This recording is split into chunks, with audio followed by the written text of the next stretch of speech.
All right, morning talks. So obviously this has been a crazy wild time for me. I got hit in the spine with a chair, yes, on Mother's Day, by a man I was in a relationship with for 4 years who was abusive to me more than just that, as I'm sure it's no surprise. I died right there on the floor. Yes, I met God and was given a God job.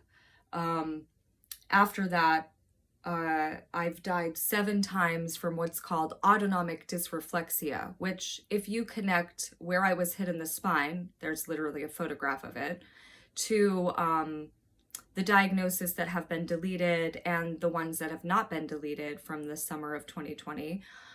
It all makes perfect sense why I died, why I was 100 pounds, why I walked like a T-Rex or a sloth slow, why my speech was complicated, why I held things different. It all makes perfect sense why I died 7 times from autonomic dysreflexia.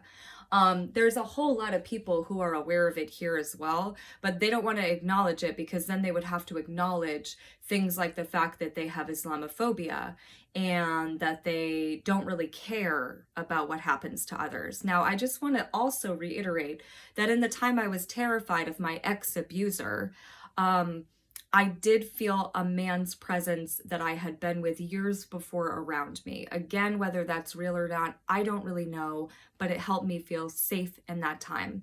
Now, in the 6 weeks that this man and I spent together, he never harmed me. He never made me feel unsafe.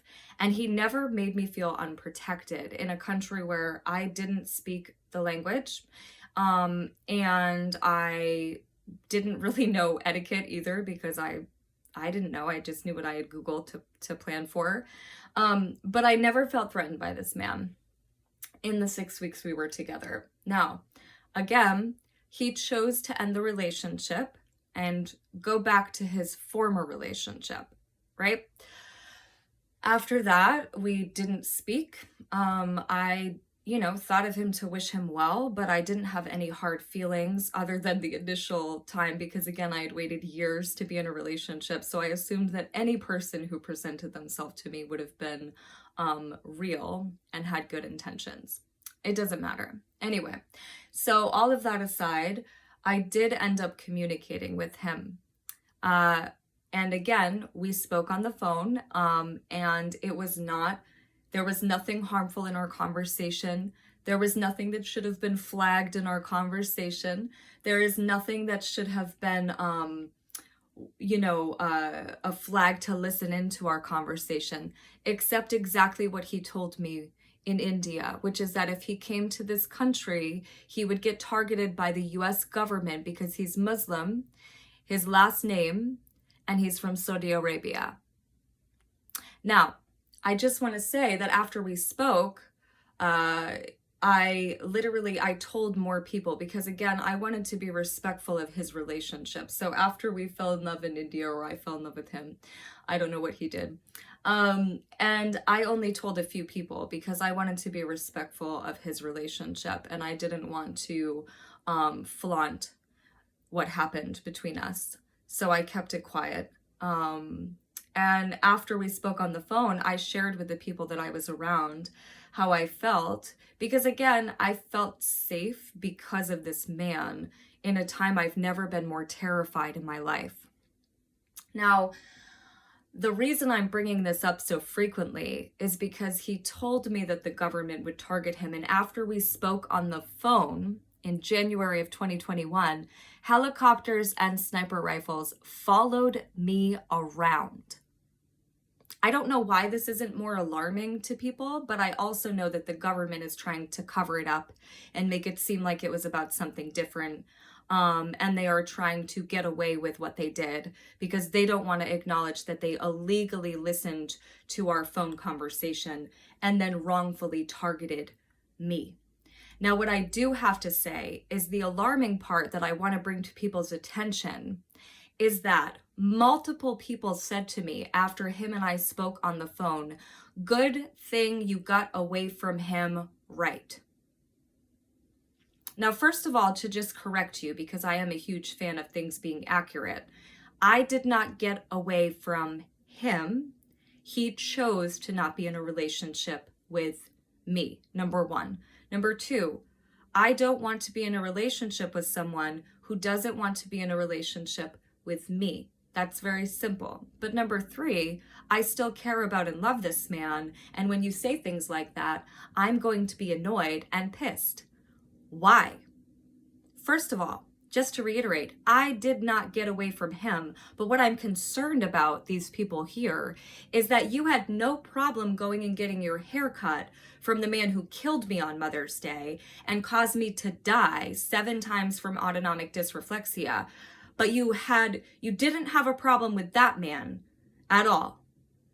But you had a problem with me being in love with a Muslim man and said things like, good thing I got away from him, right? Do you see the problem here? I had family members tell me, well, you don't want to be with a Muslim man because they will try to control you. You mean like the American men have? I'm just concerned for people here, that's all. And I just need to really bring to the attention of all of them how messed up it is. And while you turned the other cheek while I was dying from autonomic dysreflexia, and while you turned the other cheek while I was saying helicopters and sniper rifles are following me around, and while you turned the other cheek while I said this is because I spoke to a Muslim man on the phone from Saudi Arabia, and while you turned the other cheek when I said that they were stifling my ability to communicate about this, and while you turned the other cheek, again, just to say once more, as I was dying from a spine hit, you were saying things to me like, good thing I got away from that man, right? The man who I spent 6 weeks with, who made me feel safe and loved and protected. But not good thing I got away from your hairdresser who killed me on Mother's Day and then caused me to die 7 times. All because him and people involved with him in the past and present want to get away with what they're doing.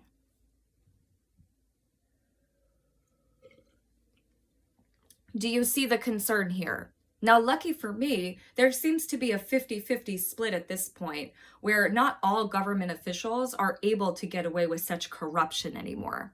So while they're going to go through great lengths to try to make it seem like I'm bad or they had a reason to target me, we all know the truth, which is that they literally targeted me only because I spoke to this man on the phone who is from Saudi Arabia, who is a Muslim man, who has a last name that this government illegally and wrongfully targets and tracks.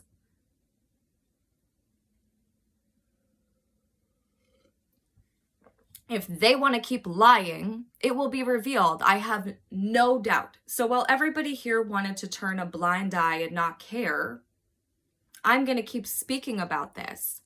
Not because I need attention, but because I want you to have awareness so that you don't allow other people to be affected the same way I have been. I did not die 8 times in 2 years, 10 months, and 2 days so that people could cover this up and not tell the truth and get away with it. No. I died 8 times in 2 years, 10 months, and 2 days, although now today technically it's 3 days, right? So it's 2 years, 10 months, and 3 days, right? I did not die 8 times in that amount of time so that they could lie. I died 8 times so that this could be brought to the attention of the world and people could be aware of how Islamophobia can literally contribute to the killing of an innocent person, the cover-up of somebody telling the truth, and the disappearing of somebody who is telling the truth. And many people are aware of this. And if you are not, that is on you. And maybe you should listen, because maybe you could save someone's life next time and you would listen instead of turn a blind eye and not care. While you say things like, good thing I got away from the Muslim man who actually, again, I did not get away from him. He chose to not be in a relationship with me, but also loved me and treated me very well in the time that we spent together. But you did not say, good thing you got away from the man who killed me on Mother's Day, and I've died 7 times from autonomic dysreflexia.